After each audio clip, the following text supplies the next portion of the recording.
Breaking news. ప్రభుత్వాలు ప్రజలకు ఉచితాలను అలవాటు చేస్తున్నాయని మండిపడ్డారు మాజీ ఉపరాష్ట్రపతి వెంకయ్యనాయుడు. ఉచిత బస్సు ఎందుకు ఇస్తున్నారో తనకు అర్థం కావడం లేదన్నారు వెంకయ్య. ప్రభుత్వాలను విమర్శించడం కాదు గాని ఆ పథకంతో అసలు అవసరమేంటో కూడా తనకు అంతు చిక్కడం లేదని అభిప్రాయపడ్డారు వెంకయ్యనాయుడు. ప్రజల చేత ప్రజల డబ్బుతో ఈ ప్రభుత్వాలు నడుస్తున్నాయి కాబట్టి పేదల సంక్షేమంపై కూడా దృష్టి సారించాలని మాజీ ఉపరాష్ట్రపతి సలహా ఇచ్చారు.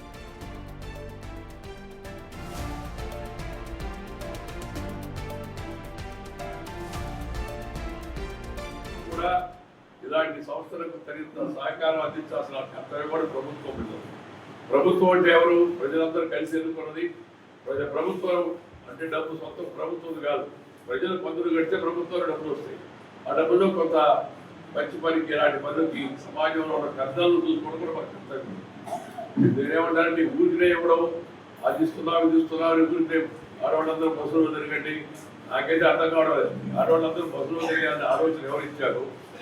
ఇంట్లో ఉండబడేదా? తిరగడమేనా? ఫ్రీగా ఇస్తున్నారని ఇలాంటి కార్యక్రమాలు ఎందుకు పెడతారు నాకేం తెలవదు.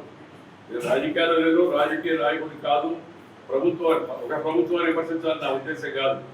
మా తాత చెప్తుండేవాడరే, ఎవరికి ఏది చూంటే ఇవ్వకూడదు రాదు. ఏదైనా కష్టపడి తెలుసుకుంటే వాడికి దాంట్లో ఉండే సుఖం తెలుస్తుందని చెప్పి ఇంగ్లీష్లో ఒక సామెత ఉంది, చేపలు పట్టేది నేర్పించు, చేపలు ఫ్రీగా ఇవ్వబోతుంది. ఎందుకంటే చేపలు ఫ్రీ మధ్యాహ్నం కొరవేలు ఇస్తే సాయంత్రం వచ్చి కావాలంటాడు, ఫ్రీగా ఇస్తున్నారు కదా అని చెప్పి.